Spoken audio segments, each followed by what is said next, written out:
अस्सलाम वालेकुम दोस्तों, क्या हाल चाल है। बात करते हैं जी व्हाट्सएप। ज्यादा लोगों के लिए तो वर्स्ट ऐप है, क्योंकि हम उसका पॉजिटिव यूज नहीं कर रहे। ज्यादा जो चीजें हैं वो नेगेटिव जो है, नेगेटिविटी जो कह लें कि वो ज्यादा फैलाई जाती है, बजाय इसके कि हम इसको पॉजिटिव यूज करें। लेकिन जितने भी लोग पॉजिटिव पर्पस के लिए यूज करते हैं, आई अप्रिशिएट देम। और होना भी पॉजिटिव ही यूज चाहिए, ना कि नेगेटिव। स्पेशली र्यूमर्स जो हैं, अफवाहें जो हैं, वो व्हाट्सएप के ऊपर जो है वो बहुत तेजी से फैलती हैं। सो मेरी नजर में व्हाट्सएप जो है, अगर उसका आप बुरा इस्तेमाल करते हैं, गलत इस्तेमाल करते हैं, तो it mean you are using worst app, not WhatsApp. So worst app जो है उसने नए फीचर जो है वो मुतारफ कराने के लिए जो है वो तगदो शुरू कर दिया, बल्कि उसके ऊपर टेस्टिंग जारी है। और जल्द ही जो है व्हाट्सएप एक यानी अकाउंट जो है वो 4 डिवाइसेस पर काम करेगा। अभी करंटली हम एक टाइम में सिर्फ 2 डिवाइसेस पर कनेक्ट कर सकते हैं, व्हाट्सएप मोबाइल के ऊपर या वेब के ऊपर।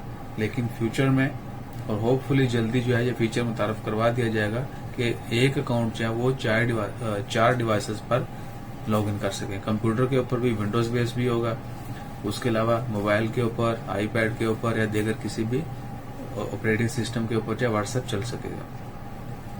सो सिर्फ एक टाइम जो है जब आपने दूसरी डिवाइस सिंक करनी है, तो वंस जो है वो आपको डाटा जो है वो शेयर करना पड़ेगा, सिंक करना पड़ेगा दूसरी डिवाइस के साथ। उसके बाद जो है ऑनवर्ड आप लाइव हो जाएंगे, यानी हर चीज जो है, जितने अकाउंट बनते जाएंगे वहीं वहीं जो लेटेस्ट इन्फॉर्मेशन होगी, जो आपकी चैट होगी, जो भी वीडियोज वगैरह, जो भी एक्टिविटी व्हाट्सएप के ऊपर है वो शेयर होती रहेगी। सो इंशाल्लाह खैर देखते हैं आने वाले वक्त में हम किस तरीके से व्हाट्सएप वर्स्ट ऐप के ऊपर जो है वो फ्लाई करते हैं। हमारी कोशिश तो यही है कि जितने ज्यादा मौका मिलें तेज न्यूज फैलाने के, उतनी तेजी से फैलाएं, लेकिन पॉजिटिव नहीं, नेगेटिव।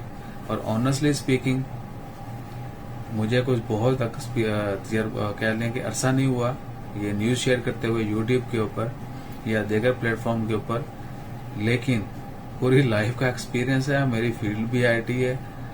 जितनी तेजी से र्यूमर अफवाहें फैलती हैं, अच्छी खबर और सच्ची खबर उससे कहीं कम स्पीड पे फैलती है। सो हमेशा जो है वो पॉजिटिव रहें और नेगेटिविटी फैलाने की कोशिश मत करें, ना ही इसमें इन्वॉल्व हो, क्योंकि आप तो एक शोशा करके, एक शोखी करके साइड पे हो जाते हैं, लेकिन वो शोखी रुकती नहीं है, वो बहुत देर तक और बड़ी स्पीड के साथ चलती रहती है, जिसकी वजह से बहुत सारे लोगों को परेशानी भी होती है। ऐसा नहीं है कि आप किसी का नुकसान नहीं हो रहा है, गलत खबर फैलाने से नुकसान तो नहीं होगा। चले किसी ने सुना, उसने इग्नोर कर दिया, या वैसा नहीं था, उसने किसी दूसरे सोर्स से तस्दीक कर ली, लेकिन मेंटली डिप्रेशन जो है वो बहुत बढ़ती है। बेबुनियाद अफवाहें, खबरें जो फैलाने से, रूमर फैलाने से अगर किसी का कोई नुकसान नहीं हो रहा तो मुख जय खरमान भाई, मेंटली जो है आप सिक हो जाते हैं चीजों को देख देख के, सोच के, पढ़ के, सुन के। सो हमेशा जो है पॉजिटिव रहें और अच्छी चीज ही शेयर करें, जरूर शेयर करें, हर जगह पर शेयर करनी चाहिए। शेयरिंग इज केयरिंग, लेकिन पॉजिटिव हो, जिसका किसी को फायदा भी हो रखा। आप कोई न्यूज खबर वगैरह शेयर कर रहे हैं तो वो लाजमी तस्दीक कर लें कि हकीकत है। ऐसा ना हो कि वो सिर्फ व्यूज और लेने के लिए जो है, अपनी रेटिंग बढ़ाने के लिए मख्फी खबरें जो हैं ऐसे ही खुद से बना के जो है वो शेयर कर दी जाए। अपना ख्याल रखें, दुआओं में याद रखें। हमारा ख्याल रखने के लिए सब्सक्राइब करें, लाइक करें। जज़ाकल्लाह, अल्लाह हाफ़िज़।